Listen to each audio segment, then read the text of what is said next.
In today's video, we're going to look at the pluperfect tense, the pluperfect active indicative. If you're new here, don't forget to subscribe to the channel for more Latin grammar videos every week. At the moment, we are going through our verb tenses, starting with your different active indicatives. If any of these terms are new to you, click on the link coming up now. So your tense is your pluperfect. That is one further back in the past than the perfect. If you haven't looked at the perfect yet, check out the video that's coming up now. Your voice is active and the mood is indicative. Your translation of your pluperfect will always be I had done something or he had done something. So I had carried. Good example of your pluperfect. Careful not to mix it up with just I had, like I had 7 oranges. That would just be your perfect tense of the verb to have. So it's when you have I had and then something. So plus your past participle. So I had done something.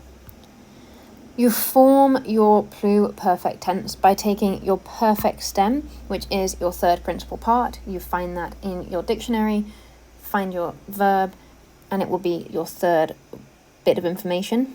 For the verb to carry, portaveram is your perfect first person singular, so you just want to take off that I and you have your perfect stem, so it's portav.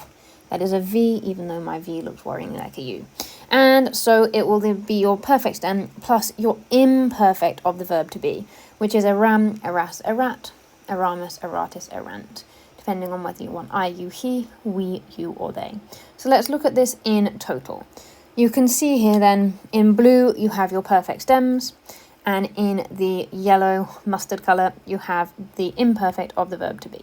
So your perfect stem of to carry is portav, your perfect stem of to warn is monu, to rule is rex, to hear is audive, and to capture is kep.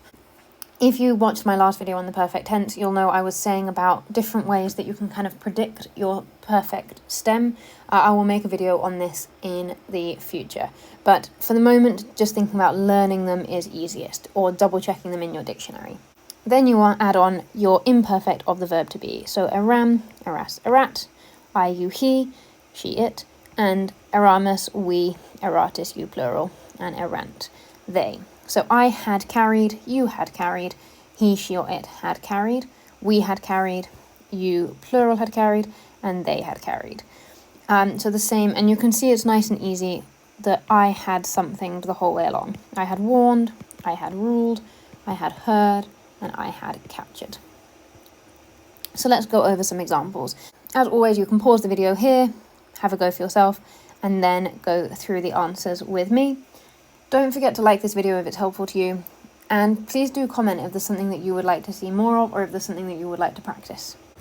Let's have a look then. So you've got venerant. So that's from your verb venio.